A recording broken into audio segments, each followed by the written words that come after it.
why somebody should be going for craniosacral therapy rather than Reiki or pranic healing. Reiki and pranic healing, they are both energy modalities. They work on Mm-hmm. your own energy. Vishaka, what would have been your first encounter with craniotherapy? I was going through a very difficult time period in my life. And within that first session only, I decided that this is something that I want to pursue as a career. Either IBS or gut related issues. In last 6 months, I have heard so many people going through gut issues. Stress is something that is being bothering all of us in various forms, and this is where all the IBS and gut issues happen. Emotional management is a topic which is never touched upon anywhere. We are not taught how to manage our emotions. So I agree 100%. Schools today, fortunately, have started recognizing this part. They are including mindfulness lessons for children today. Listeners, imagine waking up with an inexplicable stiffness in your neck, pain radiating through your shoulders, your body signaling something deeper than mere physical discomfort. You have already tried conventional methods, yet relief remains elusive. Today, let's explore an intriguing path how your body, when gently guided, can unlock profound healing. Welcome to We Are Listening, a space dedicated to bridging the gaps between wellness seekers and wellness providers, guiding you to natural healing and a deeper understanding of your own body's incredible potential. I'm your host, Pulkit Garg, founder of Anya Wellness, and today we are honored to have Vishaka Natani with us, a certified biodynamic craniosacral therapist. Welcome, Vishaka. How are you? Thank you so much for inviting me. I'm doing great, Pulkit. How are you? Doing great, Vishaka. This is such a heavy term, biodynamic. I'm skipping the term again and again, biodynamic craniosacral therapist. So, Yes. can you help our listeners understand what does this term exactly mean and how does it really benefit us in healing? So I'll break it down in a very simpler term. So cranium means cranium bones, skull bones. Okay. Okay. Sacral is a triangular shaped bone which is at the end of spine. So this is where the term come from, craniosacral therapy. And now Okay. the comes to the word biodynamic. So our body has its own inherent treatment plan, does not need any kind of intervention from outside unnecessarily. If you look at animals, whenever they get hurt or anything happens to them, they shake it off, or they rub themselves on soil or anything, and then shake it off and all. So there's a reason behind why they shake it off. This is through which your lymphatic drainage gets activated in your system. The Hmm. same, the same capability we as humans also have to heal ourselves on its own. But since generations, the way our lifestyle is, we are so habitual towards allopathic medication or something from the outside to help ourselves that we have forgotten that the body can heal itself on its own. So this is where the entire terminology goes into. Biodynamic is where your body can heal itself on its own, and then craniosacral therapy. Yeah. Okay. Wow. You made it easy for me to remember it now. Uh, but help me understand, Vishaka, how is it really different from the other healing modalities we often hear about in the sphere of natural healing? We have got Reiki healing, we have got pranic healing, and then the list just keeps going on and on. So why, somebody should be going for craniosacral therapy rather than Reiki or pranic healing? So, see, Reiki and pranic healing, they are both energy modalities. They work on Hmm. your own energy. A practitioner would be transferring their energy into your body, and they'll be working on your chakras. This is how the energy work goes. In cranial work, there would be no manipulation from the therapist side, no intervention, nothing related to energy. It would be your own body healing itself. And every healing work has its own importance. Mine is purely scientific. So can you elaborate on the process of healing through craniosacral therapy? What really happens in my body? And what should I be feeling when I'm going through that? How does it really help me? So, see, no matter how much you train your brain, that whatever has happened in life, see, from the point of conception till now, everything that has happened through the life gets stored in the system. Mm-hmm. So it becomes part of your memory in the bones, tissues, muscles, and everywhere. Okay, this is where all the physical and mental emotional issues come up. You can train your brain to say that it's okay, I can move on, but body always remember everything. And through cranial work, when you release the bone tension, um, bring the body back to its natural rhythm, then automatically all the physical and mental issues that the body has been holding on to get also released in the process. Okay. Will it possible to dive deep into when you say that the bone work heals itself? So if you can, further break it down to make it more, adaptable or absorbable for the listeners out there so that they can understand. Okay. So see, very simple example, the way we breathe in and breathe out, our lungs have an inhalation and exhalation movement. Yeah. Similarly, every bone in our body has its own rhythmic breathing pattern.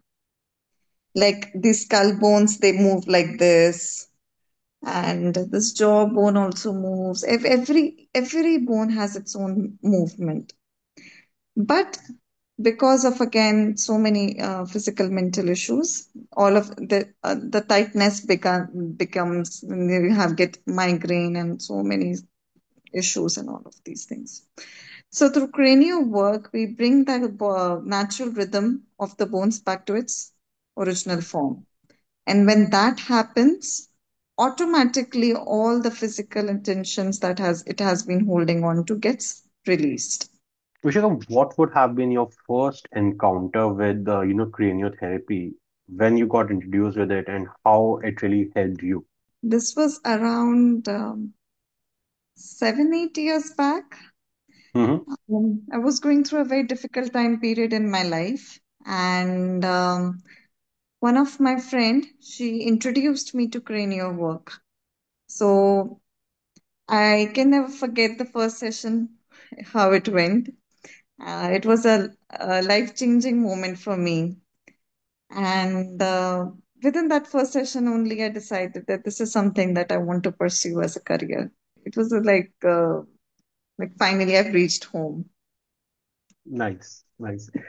Can you, elaborate also a bit on your journey before getting introduced to craniosacral therapy and the life after it, how it really helped you? What were you doing before, you started pursuing craniosacral therapy as a profession? So that people, our listeners can relate to your journey and can also look at it as one of the modalities to heal with. So by profession, I've done BCom honors from Delhi University, and then I did my MBA in HR. And I was also having a corporate job in Citibank for some time before that. I was in Petrofac, and I was doing my corporate work. But there was always something that was inside me that I want to do something bigger than this. That this is not what my life is calling me towards. That this mundane activity of every day getting up and going to office and then coming back home and then sleeping and then following this routine for the rest of the life was somehow not exciting me at all. I was always looking for something deeper. Then the life happened, so many ups and downs came, and I used to there was a time I got a frozen shoulder because of so much of stress around me. And then there was another phase, then I started getting anxiety attacks and everything. I would like to highlight here, this is our society is like, whenever anything is happening inside the body, we tend to look out for the answers outside instead Yep. of trying to understand deeper that from where it is coming. And that kind of an awareness, even I was lacking. When I understood about cranial work, and I took for further sessions for this. The entire perception towards life changed. That how am I supposed to go beyond my just physical pain and understand from where it is coming. So now, after learning this work, and it's been quite a journey, after learning this work and everything, my perception towards life has changed. Whenever I look at any pain or any issue that is happening, I'm able to help out people in the same way I helped myself. So yeah, it's my own journey. I think it was my own journey that was preparing me for today. Wow, wow, amazing. But help me understand, Vishaka, lifestyle ailments is one of the most, I would say, prominent reason for probably more than half of the ailments people across the globe are suffering from. Obesity, cervical issues, lower backaches, hypertension, diabetes. The list can again go endless. Mm. And a lot of these things have to do with the lifestyle issues or the sedentary lifestyle that we all have gotten into. Now, Mm. how does, CST really helps me to stay aligned with my regular day-to-day work and still heal me, or how does it really changes me? What changes happen to me at the routine level after going through CST? So much of awareness that comes towards the system. See, it's a backache or any physical issue or mental emotional issue might it would be. It is something that you have been holding on to for quite some time. Nothing happens just overnight. Hmm. It's that your body is calling out attention and which you have been missing out for quite some time. And then the sad part is people look for a quick fix solutions and then it comes in a much more bigger way. And then they look for another quick fix solutions for this. So through cranial work, you become aware of your own body, your own system. And once you break those patterns, you would be able to take a much clearer decision towards life. Let me give you an example in this. Sure. Imagine there's a window, glass window, and you think it is clean. You're able to see outside, but you're just functioning that, just you look out the outside the window and you know it, this is what it is happening. Suddenly, someday you decide to clean that window, and the world seems so clear and brighter. Imagine the difference between both. That is what happens when you clear, when your mind is free from all those impressions and unnecessary stress that we have been carrying on for so long. Yeah, so once that happens, everything changes. You would know from where your issues are coming from, what to do, what help to take. And Hmm. then those physical issues, the intensity, everything would be reduced to really short term. Yeah, that is the difference it creates. One of the most pertinent issue that I hear often, and I've myself had phases where I have been going through it, is either IBS or gut related issues. In last 6 months, I have heard so many people going through gut issues. Very common these days, yeah. Yep. And I just see them going through the 5 day, antibacterial course or whatever courses they are going after going through allopathy. But they're not finding a clear cure to it. It reoccurs after every time you either have a outside meal, which is not home cooked, or you are on a trip. Now, in a corporate life, we all are traveling always. Most of the people, either in the senior positions or in the business development positions, Mm. they have to regularly travel. So can CST really help us in combating the gut issues, or gut issues are not within the purview of CST? So, see, gut issues, one, it is related to, of course, there's a direct relation between gut and your brain. Hmm. Um, I'm sure you must have heard that gut is your second brain. Yes. Whatever you keep on putting here, it comes around this area. Corporate lifestyle has been definitely very hectic for all of us, and stress, it has it's a huge impact that it has created. So, the point that you mentioned about outside food. Yes. Today we are not getting that healthy food. The kind of quality is definitely not available. Of course, that is a reason why gut issues have increased so much. We cannot deny that. Another one is stress. Stress is something that is being bothering all of us in various forms, and this is where all the IBS and gut issues happen very, very often. And the point is that, so see, antibiotics and everything can give a quick fix solution, but every single time something else spurs up, that gut would be bothered. Why? Because that gut is holding on to all of those memories and stress for you. Again and again, it is calling you back that I need attention. You need to look beyond something. What is deeper? Why is it happening? So, craniosacral therapy can be an excellent, it can provide you excellent solution for that. I have so many clients coming for the same, and they have really been benefited by it. So let's say if somebody wants to, really come to you for resolving their gut issues or the IBS, how many number of sessions would they be looking at, and what sort of the sessions will be distributed across what timeline? See, a session is never decided by the timeline. If you would come, I would never do, it wouldn't be like, oh, these are the numbers of sessions. I would not write it down or do something like this. Why? Because healing is an individual journey. Everybody has its own journey that it has to go through. Also, it depends on the medical history and what kind of a lifestyle patterns the person has been carrying on to.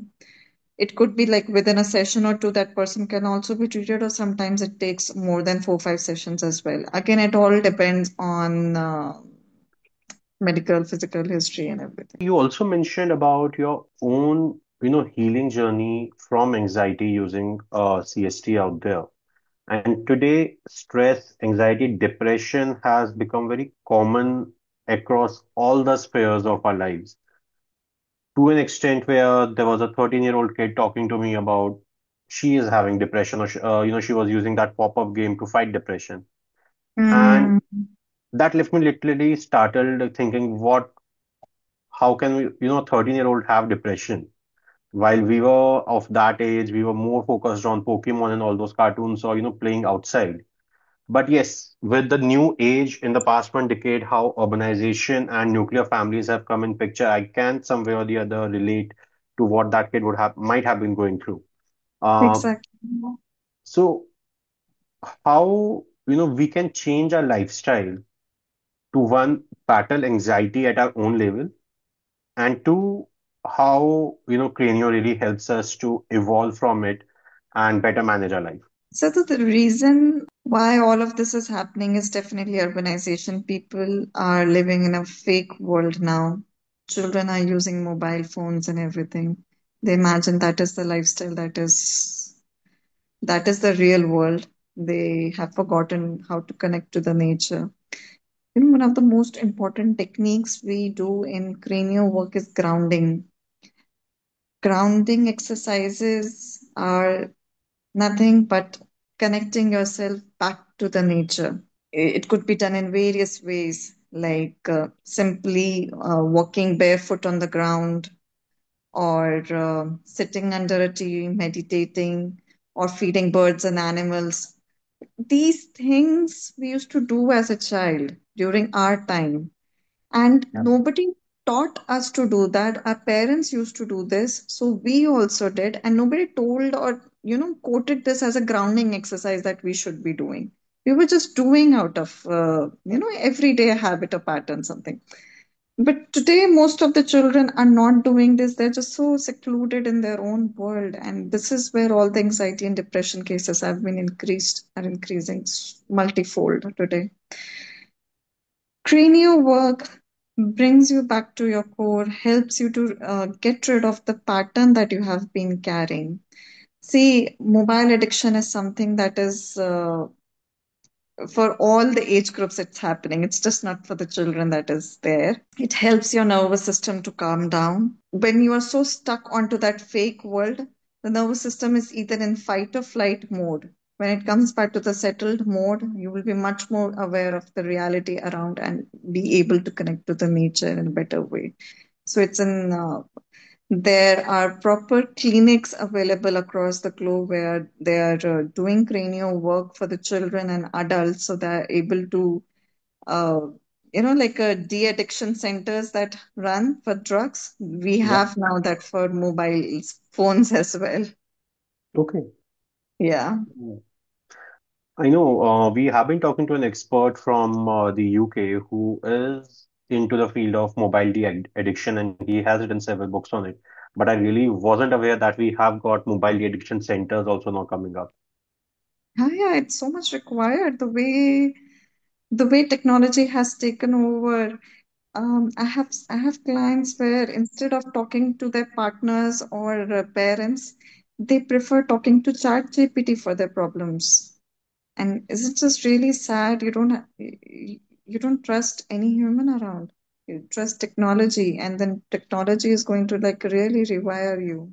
Can we dive deeper to understand why that child who is just, 10 years into this world, trusting a tech more than his or her parents or friends out there?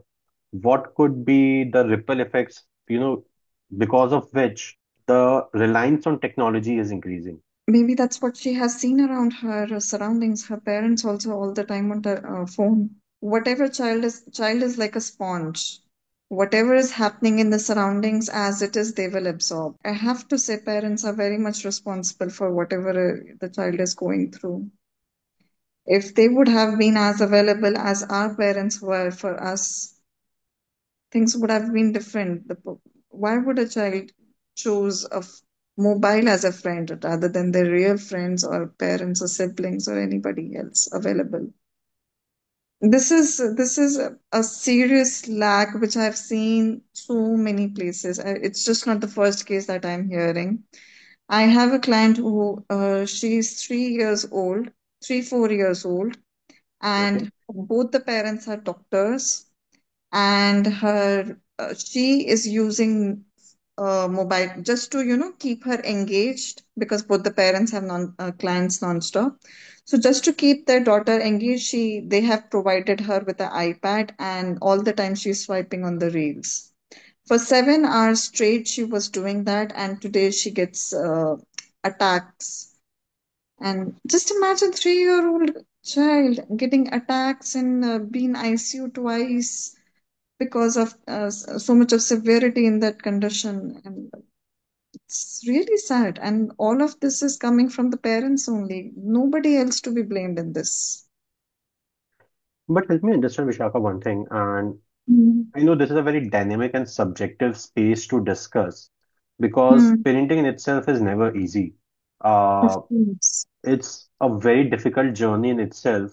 Now, when I am at the age where 32, 30, 1, I can understand what my parents would have gone through. The aspirations out there, working hard to feed me or my sister, to working hard so that they can, say yes to our desires and needs out there. Now, it's only 24 hours in a day.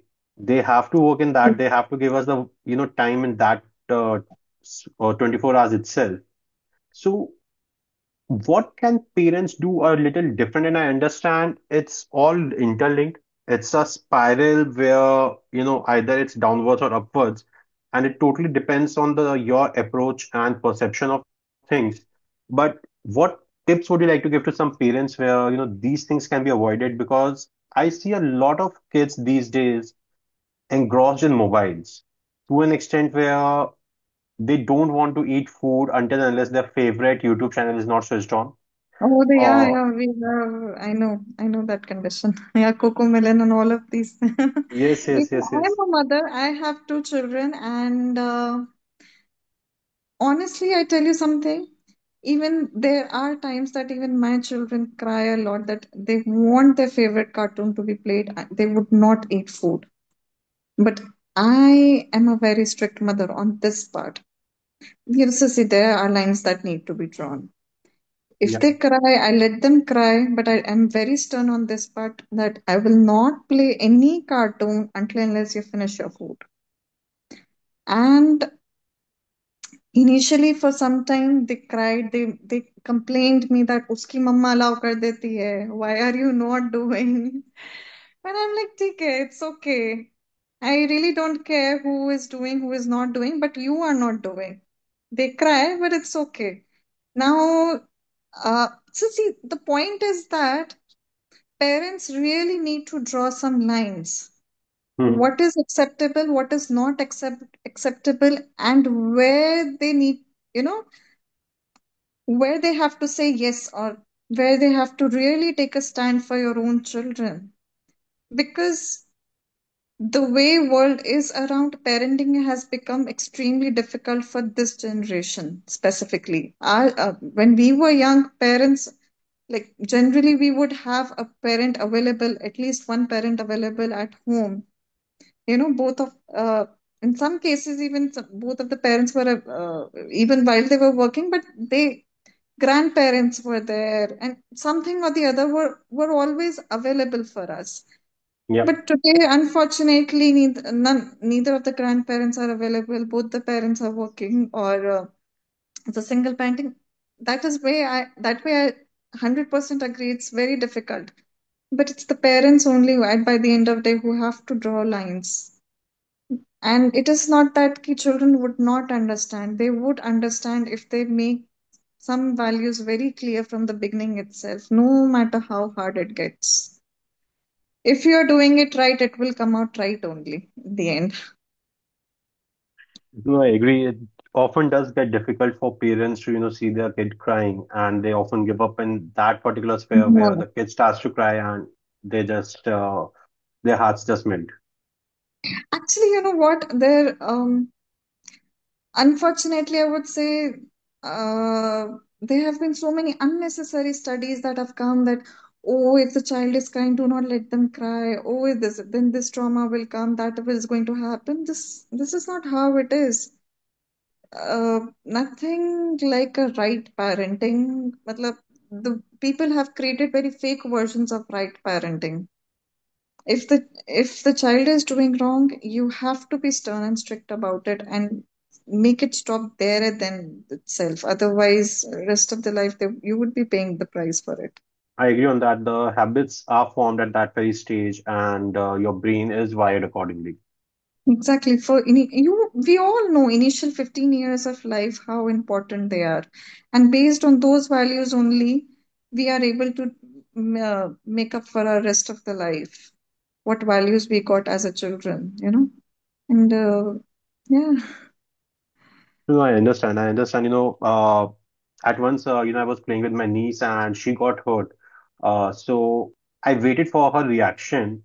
Now, usually, whenever we used to go and, start caring for her, she would cry. But that day, when I didn't go and react in the usual way we used to, she was not crying. She was just started to laugh and playing again herself.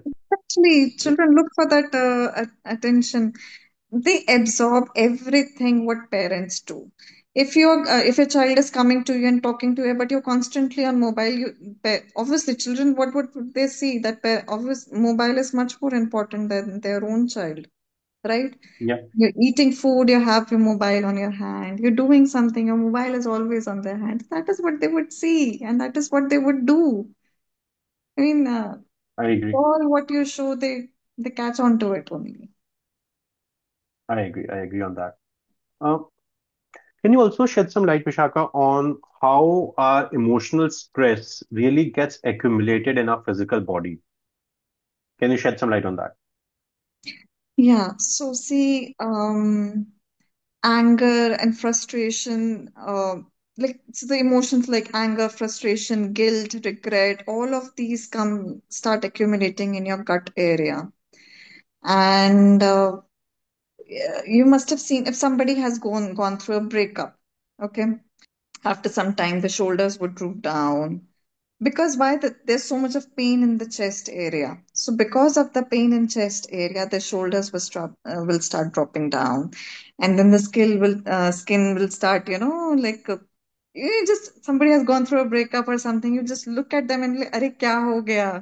This is what you Yes. say because the The way skin shows up, it is so evident that they are going through something very emotional in their own life. Yeah, And then remember जब हम छोटे थे और so if any pimple would used to come or anything, सबसे पहले दादी वगैरह क्या बोलती थी, पेट गड़बड़ होएगा इसका। हाँ जी। Remember? तो whatever, everything that we are going through, it starts coming up in your every part of the body.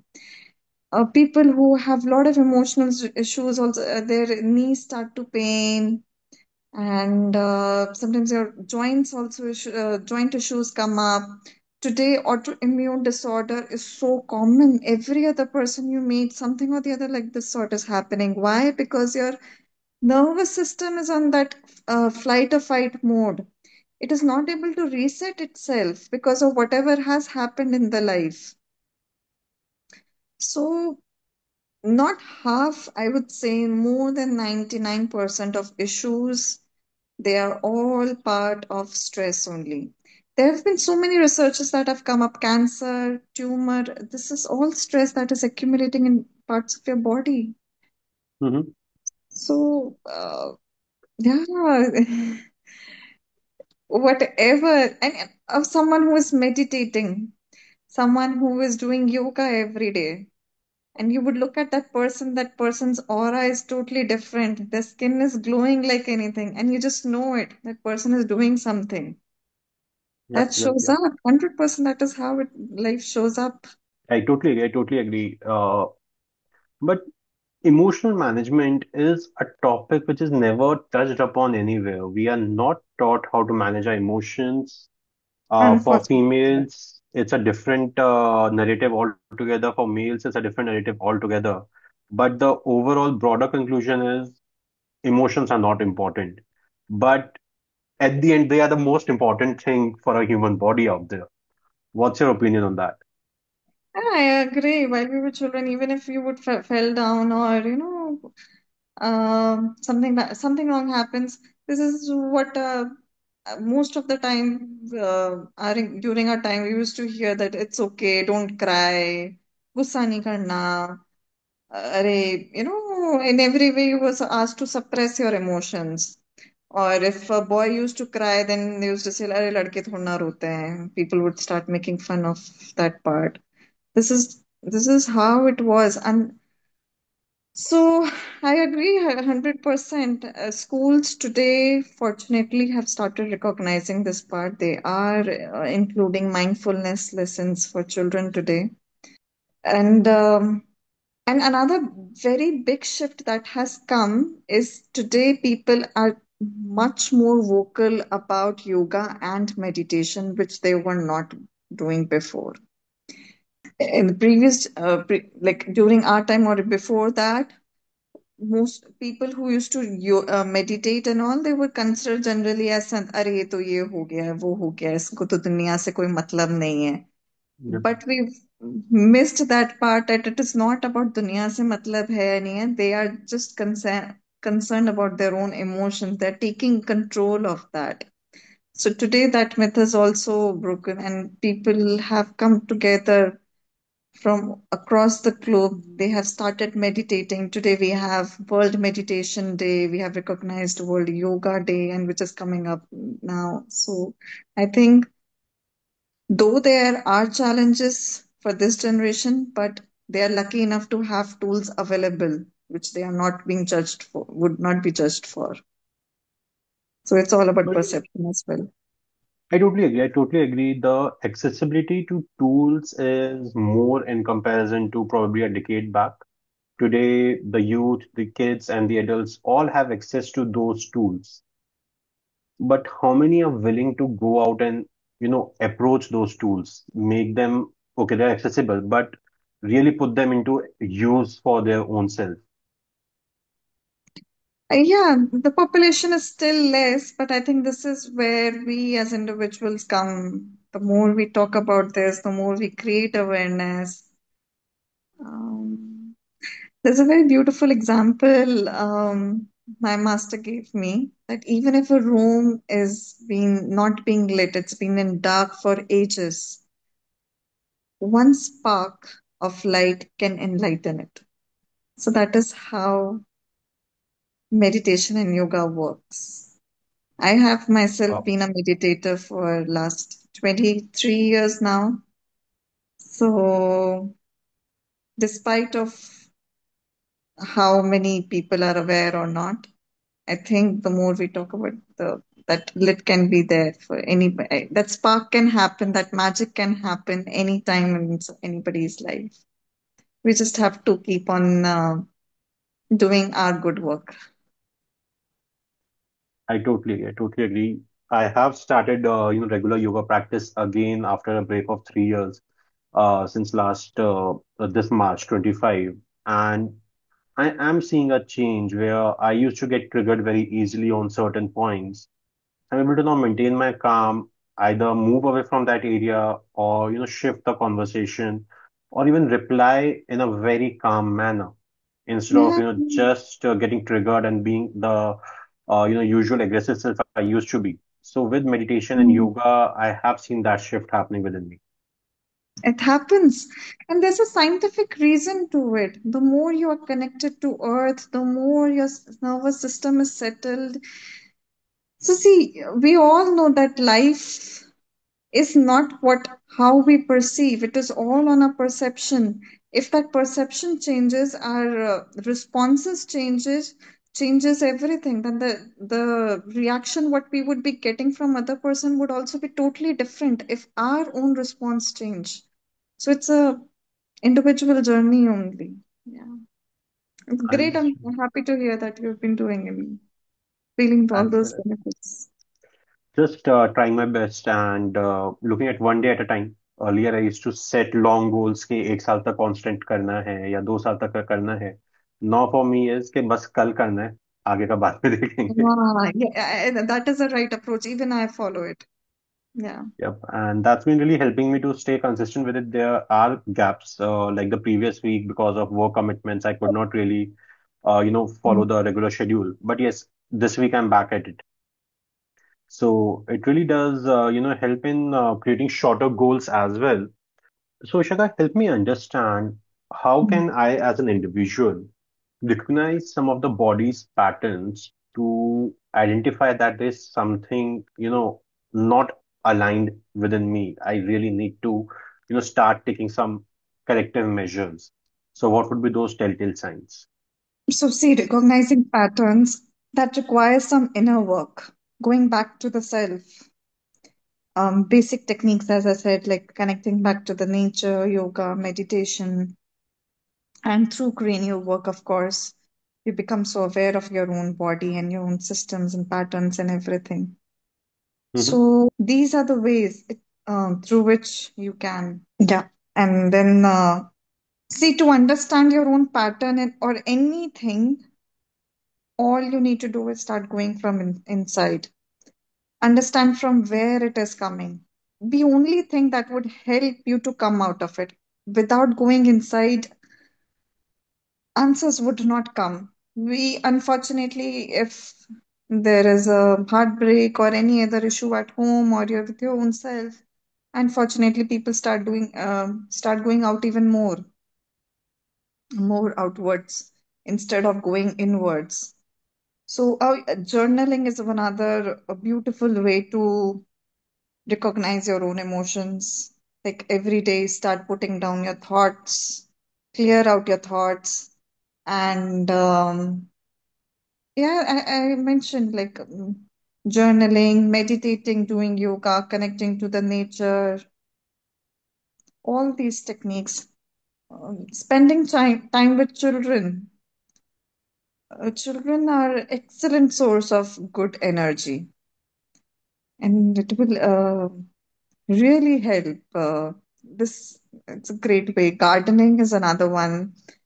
Feeding birds and animals are like our grandparents, and they had this habit of making extra chapati for either for a cow or dog or even for a crow, or they would put out some water or grains for the birds. These are the habits they were doing every single day. All of Hmm. these techniques are excellent to get back to your own self. Um, Looking at the sun early in the morning. Hmm. Hmm. That is another. It's a very nice technique. Yeah. But these would be some of the solutions to look at. But if I were to, and I know it's dynamic in nature because everybody has their own patterns, but Mm-hmm. what would be some of those, very prominent patterns which might be common across a lot of individuals? I can identify to know that I am misaligned. I really need to start working on myself. I really need to, find that balance once again. So what could be those, trigger points I need to keep a lookout for? You can never generalize any pattern for anyone. For Hmm. every person, it's an individual journey. But there's one thing that is for common for all of us is that your own what your own intuition says. Despite of doing everything, whatever we are doing in our personal lives, there's there's that intuition that is always guiding us from inside. Oh, this I should do, or this I shouldn't be doing. So many times you know your intuition is telling you that you should not be trusting this person or you should not be going ahead with this activity, so we still tend to do that, and then we are caught up in that cycle. Hmm. I think this is where one should be aware of listening to your inner voice. That's it, listening to your intuitive thing. If you're able to do that, rest of the journey becomes very much easy. But Vishaka, with the so much of noise that's surrounding us in the urban life today, it Mhm. Yeah. often gets difficult to, listen to the inner voice, or even to an extent where individuals are oblivious of their inner voice. They don't know that it even exists. So how can those individuals really, get back on track or navigate their way through? I'm sorry, my friend, there is no shortcut in this. Yeah, there are so many retreats happening. This is why people go. This is why they go for a vacation. And then when life crumbles around or some situation happens, then they sit down with themselves. You know, for most of us, like for so many people around us, you must have heard that, everything shatters around and then they sit down and they think and they go within themselves. And this is where the magic happened. So many famous people, Pete Beatles or Steve Jobs or Mark Zuckerberg or so many of them, when they sat down with themselves, they meditated for some time, they realized the answers, and then they could go out and, win the world around them. We Understood. have so many Understood. examples for that. So, unfortunately, there is no rule book or guidebook to do or figure out like this. You have to go inside. Vishaka, before we wrap up, any final message you would like to give to our listeners? There are no quick fix solutions available. The patterns, the issues that we have been ignoring, no matter how much you try, all of this becomes part of your memory. And this is where all the physical and mental issues come up. So if you all are looking for any kind of a solution, if you want something that needs to be healed from deeper inside, look nowhere. Train your work can help you genuinely in your life. And it's not a quick fix solution. It is not a one time solution. It's a permanent solution that you would not be carrying again and for sure. Amazing. Amazing. Thanks for Vishaka, for sharing such beautiful information with us and making our listeners aware about this enigma of, biodynamic craniosacral therapy. Trust me, for me, in last 5 years, I've been working in the natural healing industry. I heard it for the first time, and that's what really intrigued my interest, to host you on the podcast and make my listeners aware of it. Thank you. Thank you so much. Thank you so much for Thanks the a lot, Vishaka. opportunity. Thank you. Thank you. My, And yeah, you were saying something? no, no, I'm just really glad that we had this conversation. Yes, so thank you so much for inviting me. Same here, same here. I'm really grateful that you accepted the invite for, the podcast. Thank you. And listeners, as we close today's insightful conversation, I encourage each listener to become more attentive to their body's wisdom and remember towards your own inner voice. Healing begins with awareness and gentle action. Remember, if you're struggling silently or facing recurring stress or anxiety, you're not alone. We invite you to anonymously share your worries or stress triggers on a mental health platform. The link will be provided in the description. We are here, we are listening, and together, let's navigate the path to healing. Thank you.